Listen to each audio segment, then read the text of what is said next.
তুমি এখানে দাঁড়িয়ে আছো কেন? এইভাবে তুমি কি প্রমাণ করতে চাইছো? এটা আমার কাজের জায়গা। তোমাকে কিছু কথা বলার আছে। নেক্সট টাইম থেকে এখানে আর দাঁড়াবো না। কি কথা? আর কি বলার বাকি আছে তোমার? ঠিক আছে, বলো।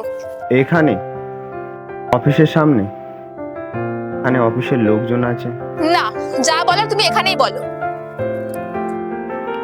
অফিসের সামনে জিনিসটা কি ভালো দেখাবে? ঠিক আছে, কোথায় যাবে? ওখানে চলো, আমার বাইক দাঁড় করানো আছে।